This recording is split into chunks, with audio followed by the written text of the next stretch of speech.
Hello everyone. So if you are having trouble finishing the SAT reading section on time, or if you are just looking for ways to boost your speed so that you can have more time to check your answers, the trick I am about to share with you all will help you achieve both of these goals. And so this trick mainly works for questions like this, where it's a vocab in context question. And so this one's asking you what the word hold likely means based on the context, but we are not going to read the passage at all. So we are going to answer this without reading the passage. So immediately you will notice that the option A is carry. It's a primary definition. Cross that out because you know when you are carrying something, you are holding. Option B, clench. When you clench something, you are holding something tightly. So you are left with two options, portray and support. Portray is a good example of an answer choice that has nothing to do with the original word and it probably doesn't fit in the context. So if you have some time, it's always good to plug in the answer choices. Like if you are down to two choices, then plug both in and see which one makes sense. Because in this case, portray doesn't make sense. It has a very little similarity to the original word, while the other two primary definitions are obviously very similar. And then the answer is the secondary definition. It fits in the context and it maintains the same meaning like in the term of the context as the original word.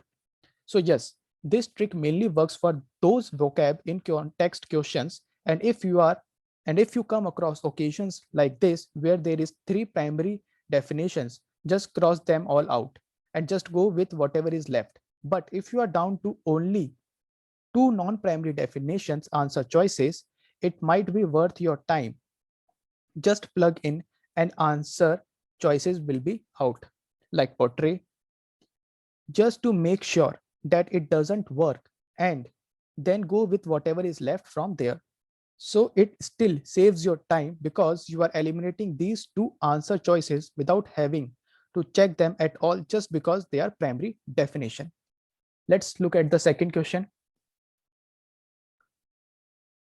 The word form likely means option A, shape, option B, mold, option C, establish, and option D, tradition. So immediately you will notice that the first three options, shape, mold, and establish, are all primary definitions for the word form.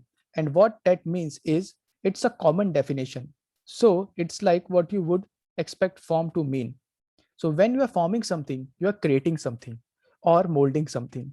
Or when you form a relationship, you are establishing a relationship and the form of something, like the form of the vesicle or the form of the tree is like the shape of the tree.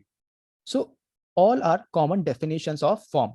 So immediately you can cross each of them out. Primary definitions are basically wrong answer. If you see a primary definition, just cross out it all right away.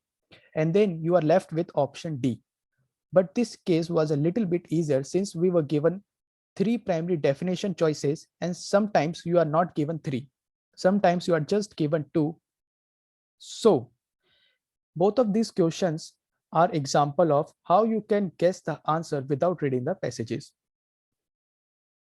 Hope you guys found this video helpful. Thank you.